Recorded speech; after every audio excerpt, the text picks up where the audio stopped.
it's like it's a process. What's your process before we get to hear a track? You know, it's not the same thing every time. It really depends on who I'm working with. I try to get inside of the head of the artist I'm working with, and the record has to be them. I don't go approach an artist and say, okay, this is the way I think your record should be.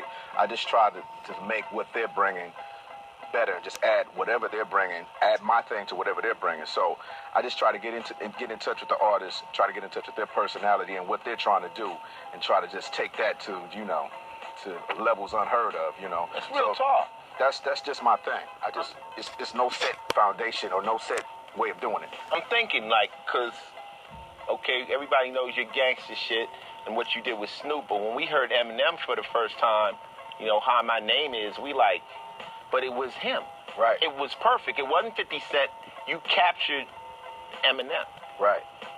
And I think that's the reason for longevity. You know what I'm saying? You vibe with the artist and you just elaborate on what they have to give. And you just make I just add my thing to what they have. And that's all it is to it. Eminem, I'm going to add my thing to Eminem. Snoop, I can't go in the studio with Snoop in an Eminem state of mind, if that makes any sense. Absolutely. I just have to just be them almost, you know what I'm saying? That's what makes the projects come out so good. You got a young kid, he want to be a producer like you. He want to live the Dr. Dre life.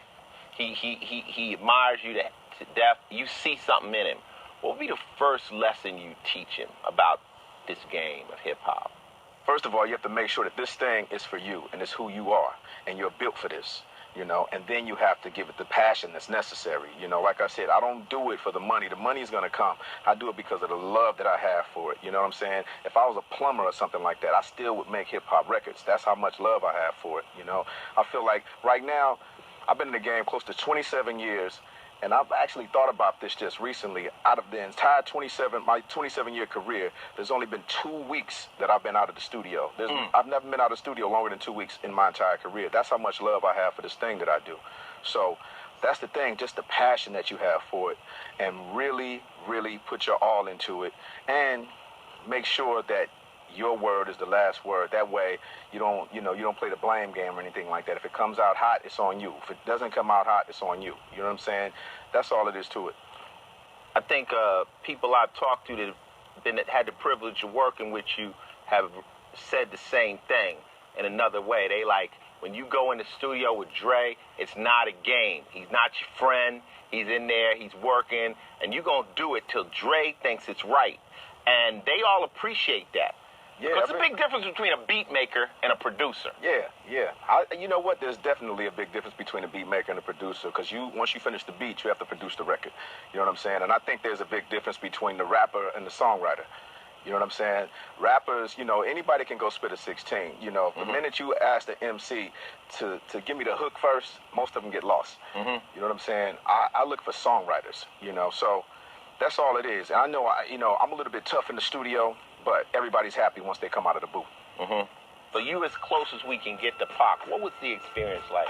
It was incredible. I remember being in the studio with Pac, and he actually went in the mic booth to write, and I'm like, okay, that's different. So I'm in the control room, and he writes the lyrics.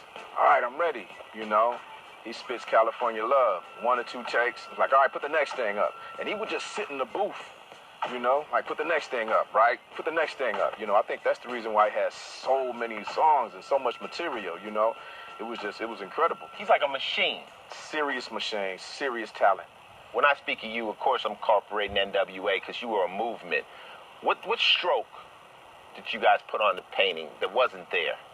I think just the element of the street, you know what I'm saying? That's what we were going for. I think you were a big part of that, because our first record was basically just almost a remix of what you did with 6 in the Morning. You know what I mean? We did Boys in the Hood because of the love for that record so much. But we just wanted to basically put where we came from on the map. Back then, it was just a lot of New York going on, and we wanted to represent Compton, and we wanted to put Compton out there in a way where it was just it was hard. And we wanted to hit everybody across the head with a sledgehammer, listen to what the fuck we're doing out here, We got something to say, too.